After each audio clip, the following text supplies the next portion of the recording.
Our program, Expressions of Nous, is another designed to share with you the practical, down-to-earth views of Rosicrucian staff. These programs are intended to stimulate your curiosity and to encourage you to look beneath the surface of everyday experience. We are proud to present Dr. Onslow Wilson, Director of the Department of Instruction, and your host, Mary Bourdon, Classmaster at Rosicrucian Park. Hello, fratres and sorors. My name is Mary Bourdon. I am one of your classmasters and the hostess for this program entitled Expressions of Nous. The purpose of this program is to explore some aspects of this interesting and intriguing subject as presented in our teachings. We will also address some of the apparent contradictions in our monographs in relation to the two polarities of Nous, namely vital life force and spirit energy. For example, if Nous is the universal creative force and vital life force vitalizes the human body only at the moment of the first breath, does that mean that vital life force is not present in the unborn baby, or in a plant, or in a rock? Here to discuss these thought-provoking points with us is Dr. Onslow Wilson, Director of the Department of Instruction. Welcome, Frater Wilson. Thank you, Mary. It's nice to be here. Well, it's great to have you here today, too, Frater Wilson. Frater Wilson has a scientific background with a PhD in biochemistry, so we will begin by approaching this subject of Nous from the point of view of scientifically verifiable observations. We believe this will help you come to a clearer understanding of this fascinating aspect of our teachings. Your enhanced understanding should then lead you to a deeper appreciation of Nous and its importance in our mystical pursuits. Frater Wilson, since our subject concerning expressions of Nous, would you please start by letting our audience know what we mean by the term Nous? Mary, from a Rosicrucian point of view, Nous is the fundamental substance of all creation. Nothing can exist without both polarities of Nous being present, some proportion or another. With that as a starting point, would you please expand on this definition? Well, we say that Nous is dual, having both a positive polarity and a negative polarity.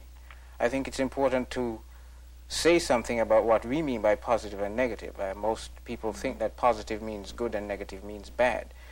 That's not what we're talking about when we're talking about polarities of Nous. What we're talking about is that the negative polarity of Nous is the more finite, the more limiting aspects of Nous, whereas the positive polarity, namely vital life force, is the more expansive, the more unlimited aspects of Nous. We can refer to them as being finite and infinite. Mm-hmm. Thank you. One of the questions that we commonly get in our department that seems to confuse our members is that vital life force is separate from the spirit energy and that they are never found to be together except in the higher forms of life. Okay. Well, I recognize this question. It is true that it's a question that's asked quite often.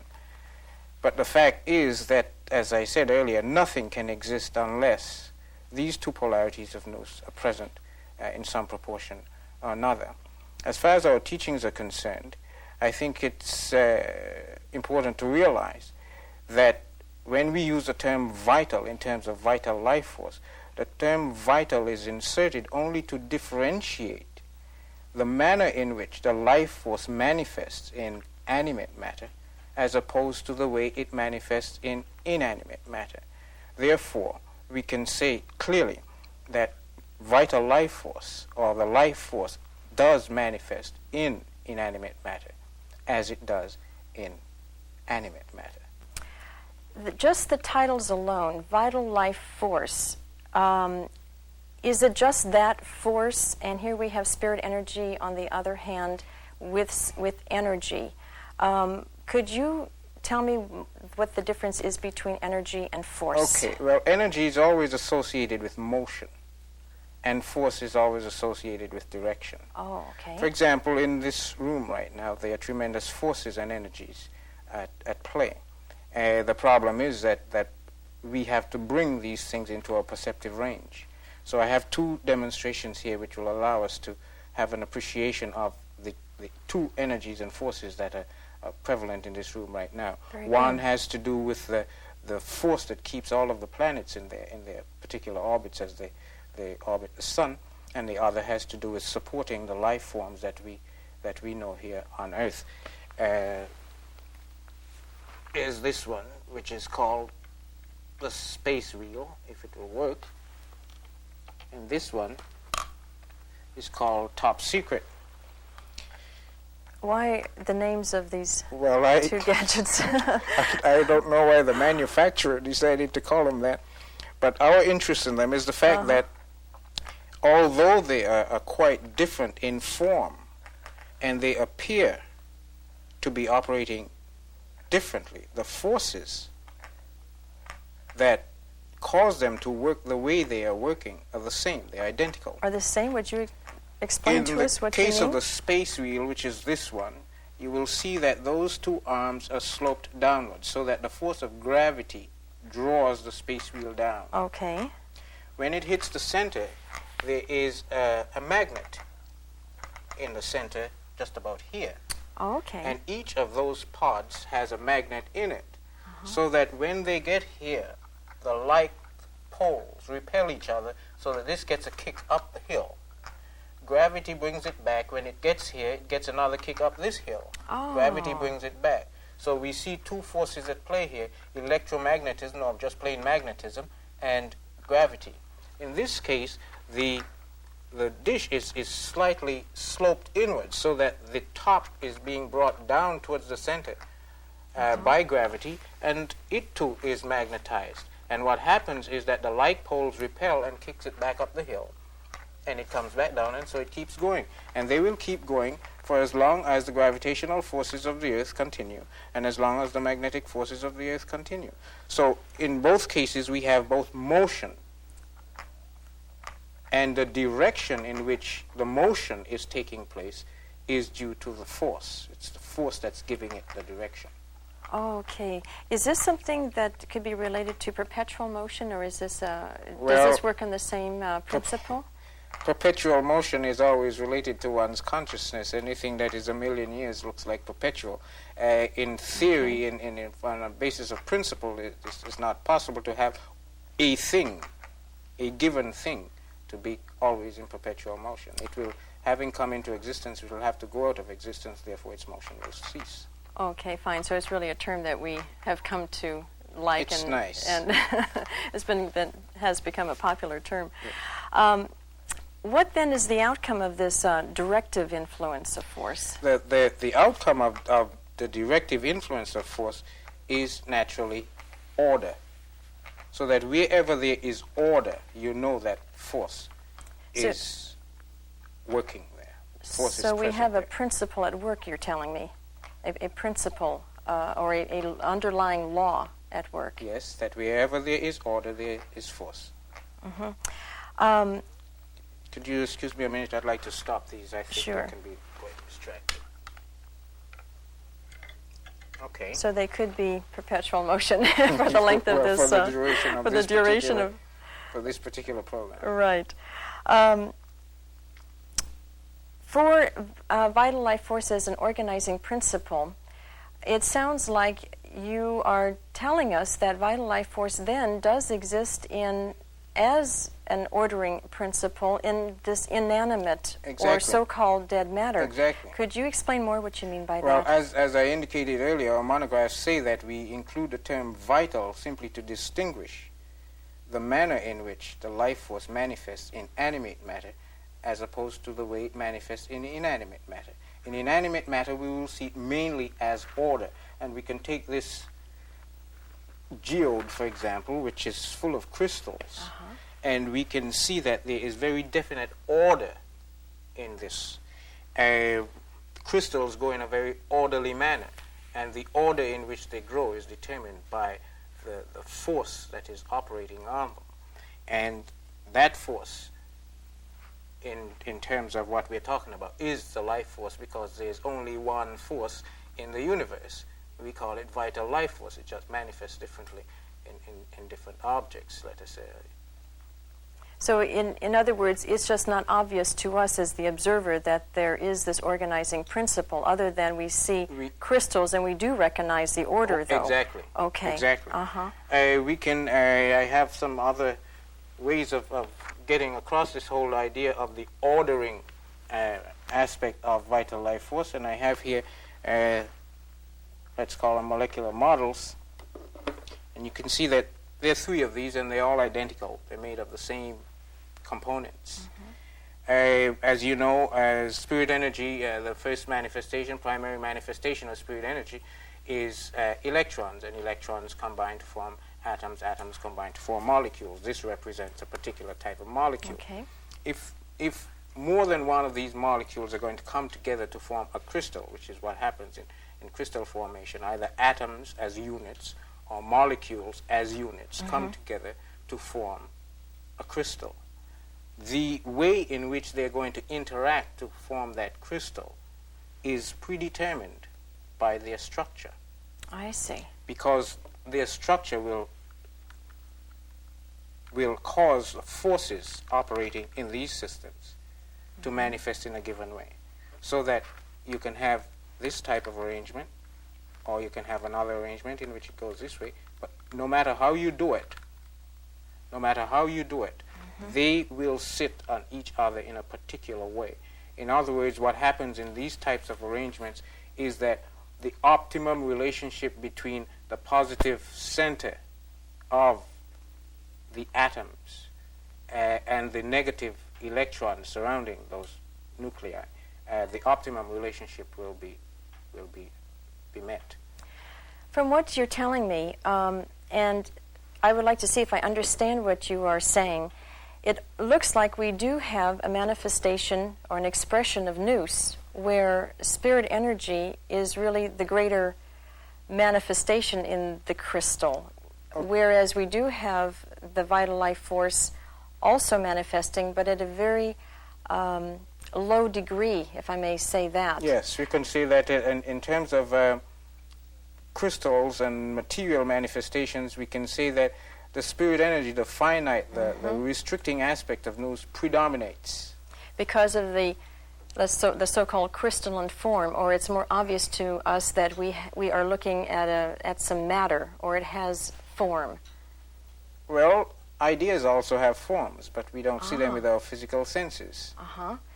But could we say that ideas are more influenced or have a greater degree of vital life force? Well, we will get to that later. Let's just progress through from these very mundane material manifestations into what we call living systems, and then we can get into the whole business of mind and so forth. Wonderful, because I think our members have all of these questions on their minds, and we're anxious to progress. This type of arrangement, what will happen now is that this is only one component, and the umpteen components which will be made up will be brought together to form a crystal. And we have a film clip that will show that process in terms of how this is accomplished. And in that film clip, we will see this particular model and a long string of these models running almost into infinity, and this is the way crystals are built up. This business of order manifests not only in crystals, but in all sorts of other physical manifestations. I have some slides here, which I would like to share with you. This one, for example, deals with the structure of crystals made up simply of atoms, and that is an iridium crystal. Iridium is a chemical element, and this type of picture is produced by a special type of microscope called a field ion microscope, and you can see the order. It is a very definite order there, and as you look at it, that square in the center almost reminds you of Frater Dalton's structure in terms of his atoms as appears in our Rosicrucian manual. Oh, it's a yes. very, very, very impressive thing to see. Oh, yes. There is a definite pattern in there, and I'm sure we will get to talking about patterns, too, within the crystals. This one is shows the same type of pattern you will find, and this one now is a virus. It's a tobacco mosaic virus, a virus that infects a tobacco plant, and the order is virtually the same. So we are looking at a principle. We are looking at an ordering principle. This one is a little microorganism, and that one is fascinating also. It's ordered, highly ordered. And I take it we're looking at even just more and more complex examples as we go along. Yeah, we could say that, but for now what we are trying to focus on is that as you move through the various levels of material manifestation, you still find this order from atoms through molecules, Right. through a simple microorganism. This is now the lining of the stomach. Oh, okay. Now we're into And, more and so of we are the now into living systems, living and you can see that the order is there. Uh-huh. So that the life force is an ordering principle. To round it out, we can look at this. This is the compound eye of a fly. Fascinating. And the beauty that we see in nature is all due to this ordering principle, this ordering yes. aspect of vital life force. Beautiful. Beautiful array. What is this force holding these atoms or cells of crystals together? Well, from a scientific point of view, it is the force that holds atoms and molecules together in crystalline forms, such as this that you see here. It's called electrostatic forces. From our point of view, we can call it strictly cohesion. This is a term that we find in our early monographs, and we can simply call it cohesion. A rose, as you know, by any other name is still a rose. Right. So that vital life force, or the life force, can manifest in various ways. And in this particular case, it is manifesting in a manner that we can call electrostatic forces. Could we also say that, I'm thinking of an example like the human skeleton, that's in the animate matter realm, and Yes. yet it's crystalline. Yes, the human skeleton, like every other skeleton, is crystalline. It's made up mainly of calcium phosphate crystals. So we're saying then this same force is holding that together as Exactly. well. What could you tell us about the cell membrane or DNA? I've heard that Okay. that's crystalline in nature Yes, too. the cell membrane is crystalline. It is what is called a liquid crystal. DNA is a liquid crystal.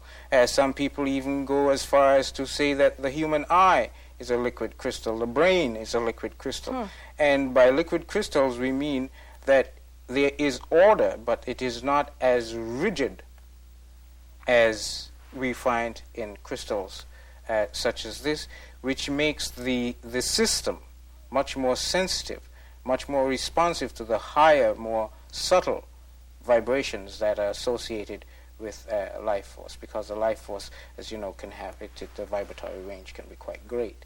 So that in inanimate matter, they deal mainly with the lower vibratory frequencies of the life force, whereas when we get into liquid crystals, they become more responsive to the higher vibratory frequencies of the same life force. From all that you're telling me, the thought occurred to me that as we're going through the material manifestations and graduating on into when it's hard to tell whether we truly have an inanimate object or if we have an animate object, it's almost like we're going through the keys of the cosmic keyboard. Yes. And it's very difficult to distinguish at any given time what we are really working with. But when we separate out and boil it all down, are we talking that we just have vibrations? Well, Are they all is everything just vibratory? That's a tricky question, because if you reduce everything to vibrations, then the beauty of a rose disappears. It just vibration simply becomes a number. So there is more than just vibrations. There is form, there is law and order that is placed upon these vibrations. And this law and order gives us the various manifestations that we see in nature and in ourselves. So then for lack of a better term, a layman's term, the amount of vital life force and the amount of spirit energy at any given time helps us to perceive? I think that's a dangerous way of putting it, for the simple reason that you can't talk about amounts. Why we can't talk about amounts? As soon as you talk about amounts, it almost sounds like you can go to the grocery store and buy a pound of spirit energy and a quarter of a pound of vital life force, throw them together, and you have a manifestation. Okay. That's not quite how it works. I think what we can say is that we have various levels of manifestation, and depending upon the level of manifestation, and again, we're almost talking around in circles, they become more and more responsive to the higher levels of vital life force. So we can say that proportionately in inanimate matter there is more, the spirit energy aspects, the more restrictive finite aspects of nous is dominant. And when we get into living matter, there is more of a balance between the proportion of the living, the vital life force aspect, the infinite aspect, and the finite aspect. Thank you for clarifying that. It feels like when we are talking about these terms, we're talking about things, and I think it's necessary for us all to realize we're not talking about things at all. Vital life force and spirit energy are ubiquitous. They're everywhere and nowhere. Thank you. Thank you for clarifying that. There must be more than the electrostatic forces holding living systems together. Could you tell us what other aspects of vital life force manifest in living animate matter? Well, we talked about the fact that living matter, animate matter, is much more responsive to the higher vibratory frequencies of vital life force. And so we begin to see other things manifesting. We begin to see reproduction, for example. Crystals, as far as we know, do not reproduce themselves. But in animate matter, we find reproduction. Well, how do crystals grow then? They build upon each other? Crystals grow by accretion. They grow by the addition of units that are created outside of the growing system, which are attracted to this growing point and gets added on. So it's an external addition of other like crystals. Exactly. Okay. And we have a film strip that will show us how crystals grow, and it is very orderly and very beautiful and very awe-inspiring to watch. It's very beautiful. Oh, look at those colors. It was made right here. Oh, that's lovely. The colors are just beautiful. Very spectacular. And the thing is, we can actually see these crystals grow in real time. In other words, we can actually watch them grow as it's taking place without speeding up film or slowing down film or anything like that. So what we will see now is the actual growth of a crystal before your very eyes. Is that really true that the film wasn't speeded up or slowed down for the purposes of this? It's true. We can demonstrate it for you right now if you would like us to. That's amazing.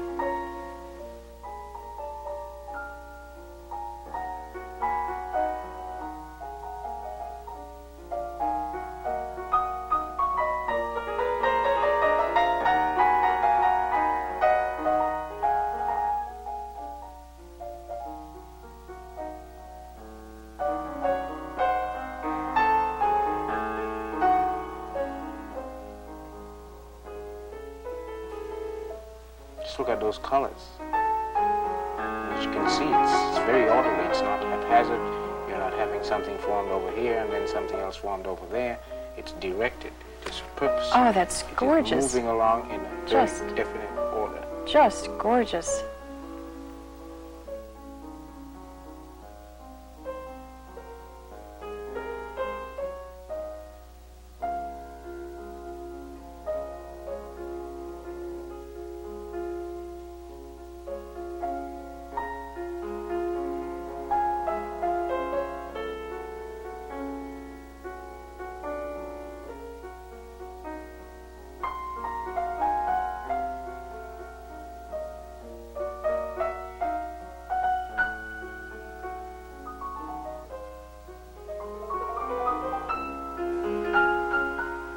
It almost looks like the ocean coming in, doesn't it?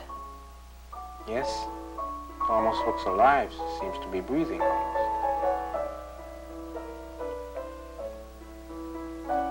And if what we're saying here today is true, it is alive.